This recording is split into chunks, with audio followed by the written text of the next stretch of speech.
Hello everyone, I hope you all are fine.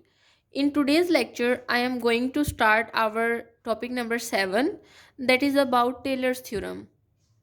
As the name suggests, Taylor's theorem, then we got to know some idea that maybe it has some resemblance with Taylor series.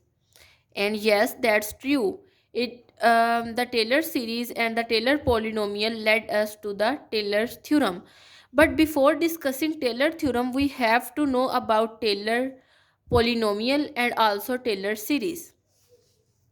As I write here, before discussing Taylor's theorem, let us first discuss about Taylor series. Now, the definition of Taylor series says that let f be a function with derivatives of all orders throughout some interval containing a as an interior point. Then the Taylor series generated by f at that point a is given by this one. Means if we write the series in summation notation, then it will be equal to this thing, and if we open the summation, then we get these series. Okay, now let us see what the definition basically says. It says that we have a function, means it can be a polynomial, it can be a trigonometric function, it could be sine x, cos x, and any function, and its derivative should exist, means its derivatives of all orders exist, and containing a as an interior point, means its derivative exists on some open interval, on some interval, and a is an interior point of that one. Because when we have to find the Taylor series, then most of the time the question says that find the Taylor series as that particular point, means that is the point on which our derivatives are defined. Okay, then the Taylor series are given by this one. Now I will try to explain the Taylor series by using a function, and then we will find its Taylor series. For example, we have a question. I think you can clearly see now. Yes, it says that find the Taylor series generated by function 1 by x at a is equal to 2. Okay, and we can say that the Taylor series generated by function at x is equal to a, and this is the same thing. Okay, where if anywhere does the series converge to 1 over x. This is the second part of the question, but our main focus is now on the first part, but I will explain also the second part later. Okay, now our function is 1 over x.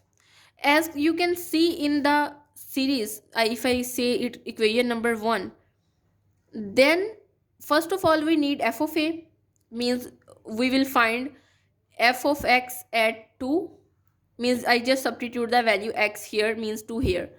Then we need to find f derivative at that point, then f second derivative at that point, and up to so on, means we can find its n derivative and also after n derivatives. Okay, now here we have our function f of x is equal to let me adjust it somewhere. Yes, our function is 1 over x. Okay, now you know that in the definition we need to find f of 2, f derivative of 2, f double derivative of 2, and up to so on. Now if I take the derivative of this function, then we can take it as this one, means x inverse, or you can say x raised to power minus 1. Also, if I substitute the value f of 2, we have to substitute it there, so we will just get 1 by 2, because if I replace here x by 2, then we will get 1 by 2. And then after that, if we find its derivative at f derivative, first of all we need to find the derivative, and then we will find at derivative at that particular point. Okay, now its first derivative is equal to this one, and if we find the derivative of x at point x is equal to 2, then we get this one. Okay, in this similar way we'll find all the above derivatives. But here you can say that there is a particular reason of writing here 2 factorial and the power of 2, because at the end when we have to sum up all the things, then it will become easy for us to do with these notations rather than we just open it up and simplify. Okay, now you know that when we try to find its derivative, then we use the power rule, means power in the start and one less in the power. So we will get 2x raised to power minus 3. And you know that 2 multiplied by 1 is equal to 2 factorial, and 1 is also present with every term. So we can write here this one and then 2 factorial. Okay, and in the similar way up to so on. As you can clearly observe from these derivatives a particular pattern. What sort of pattern is this? Means if I take the power negative part 1 raised to power n, means if I take n is equal to 1, then it will be negative 1, means according to first derivative. Okay, and if I substitute here 2, then we will get positive term, and this is the positive term, and up to so on. And in the similar way, if you can observe the powers, then it is also of this form, n plus 1 form. Whenever n is equal to 0, then we have x raised to power minus 1. When our n is equal to 1, then we get x raised to power minus 2, and up to so on. Okay, and in the similar way, if we observe this pattern, then it is nth derivative at 2 divided by n factorial. You know, these are the n factorials, means I just substitute here the values, and we get this pattern. Now if we substitute the values, all these values in our Taylor series, let me show you the Taylor series definition and the series notation again, so you can clearly understand that how we need to substitute the values. Look at here, this is our series, means we need to find f of a, f derivative of a, and then we substitute x minus a.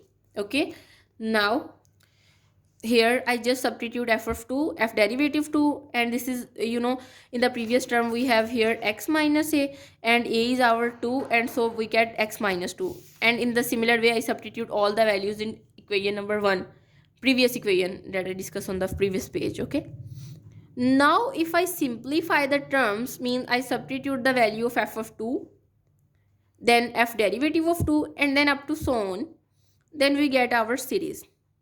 Now we are asked to find the radius of convergence. If I can show you here, it says that find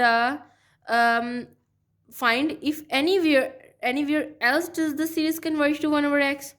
Now first of all, this series given in 1 is a geometric series. And what kind of series? Geometric series.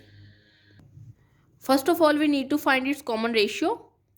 Okay, and if we find its ratio, then it will become equal to x minus 2 by 2, and is divided by 1 by 2, and so we will get this term, and first term is 1, obviously it is 1.